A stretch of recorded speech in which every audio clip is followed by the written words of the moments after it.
grey in because I think there's a little bit of a hint of green in the background, although I could be wrong, it could just be my screenshot. But I think it will help complement the red in the shirt and the red of the lips. So, you know, hopefully it should work reasonably well. Okay, so I'm using a brush which is about 1 inch wide here. And as mentioned, the paint is fairly fluid, because I'm not overly concerned with the background. I don't mind if some of my pencil marks show through from earlier. I just want to have some kind of environment for this guy to occupy.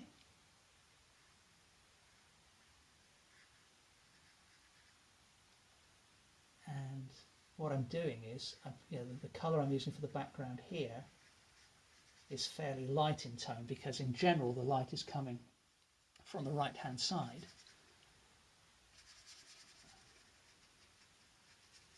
And what I'll do in just a second is mix up a slightly darker version of this colour.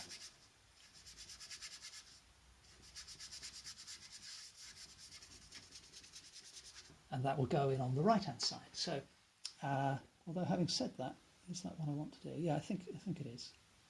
I think it is for this particular painting. All right, I've reloaded the palette with some more titanium white. I'm going to pick up some of that dark purple colour like I did before, but this time rather more of it. And in fact, the way things are working out is looks like I'm using up all of that. Let's grab a touch of the yellow, and we'll see what that looks like on the page. Well, that's not too bad, I don't think. I'm not sure I like the colour, but for now, that'll do, and I'm going to use that to block in the right-hand side of the background, just spraying the paint on the palette with water.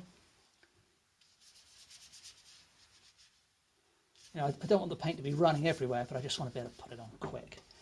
And what I find is, once I've got this first layer of paint down and sealed the surface of the paper, you know, even though this paper is very, very smooth, it's great stuff, this mixed media paper. The paint I apply, once this first layer of paint is dried, it will go on, you know, beautifully. It's just a completely different experience, really, painting onto that sealed surface. You know, just like if you decorate a freshly plastered wall, or if you're painting plywood or something, the first coat is always, you know, more difficult in my experience than the second coat. So it is with paintings. Okay, so that bit of white is still annoying me, but I'm going to correct that later.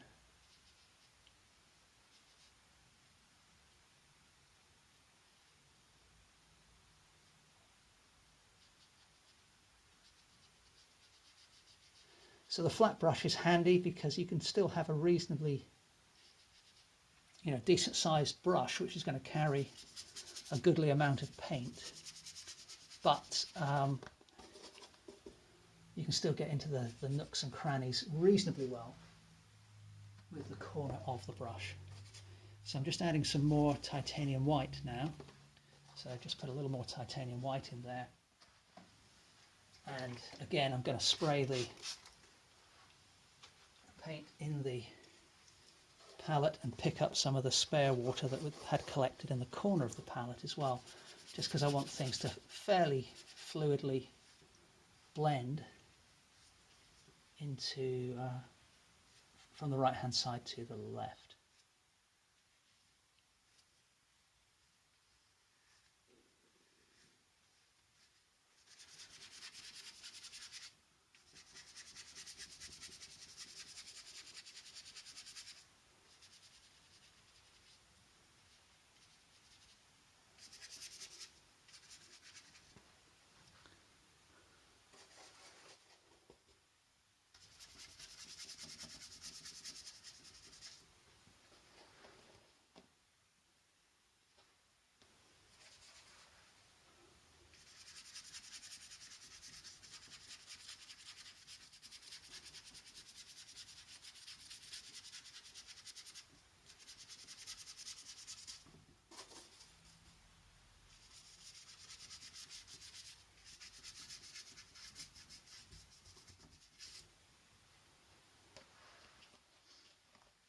Alright, so there's our painting. Yeah, first layer is pretty much done. I'm going to let that dry completely now and then come back with fresh eyes. And what I'll do is I'll work from, more or less top to bottom, correcting and refining as I go. I've let the painting completely dry and I've mixed up a roughly equal mixture of the ultramarine blue and the burnt umber. And the next thing I'm going to do, as you can see, is just work on refining the shape of this right hand eyebrow.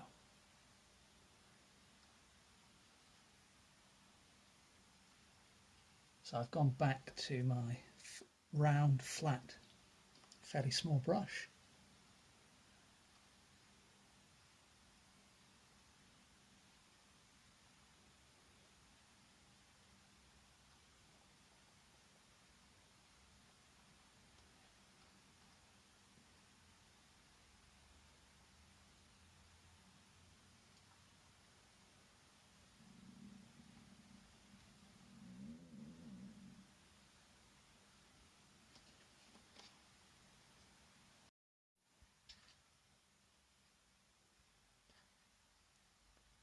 Now I need to put a lighter colour on the end of that eyebrow, but for the moment I'm going to head over to the left hand brow.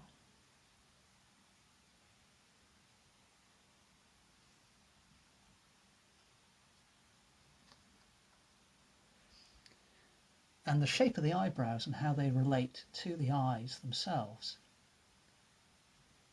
I think it's always surprising how much they contribute to the likeness.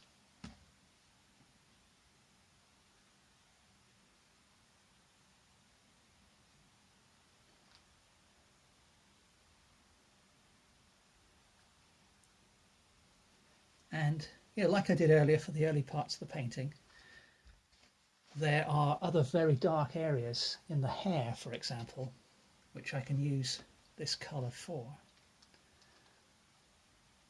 And in particular here on the left, the gap between the end of this eyebrow, the edge of this eyebrow, and the hair is far too big. So I'm going to correct that now.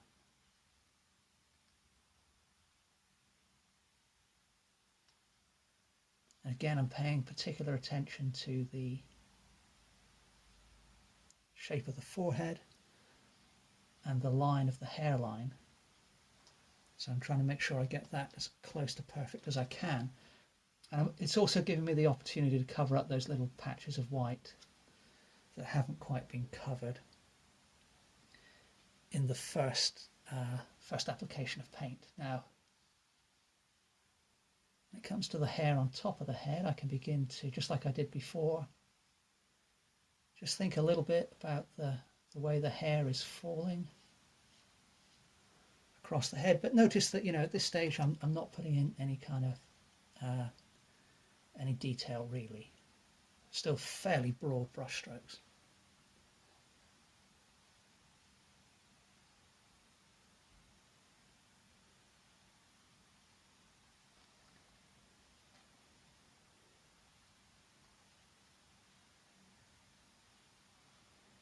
So again, now that I'm on the right hand side, I can check how well I've observed the shape of the sideburns, where the bottom of that sideburn is in relationship to the nose. It actually should be down around there, I think. Should be a little bit lower. And then this edge of the hairline's a little straighter.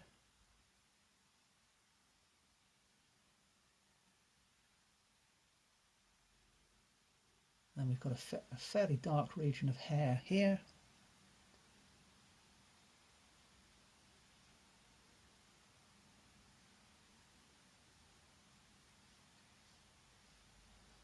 And I'll come back later and kind of refine that further.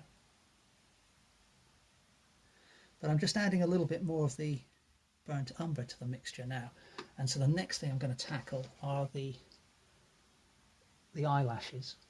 And when I say eyelashes, really all I'm going to do is put in a single line to indicate their presence. I'm not going to attempt to, depict each lash. Far too time consuming, and makes for relatively little difference to the appearance of the painting, because in general I would recommend viewing a painting, or at least a painting I do, from a couple of feet back to get the full impact.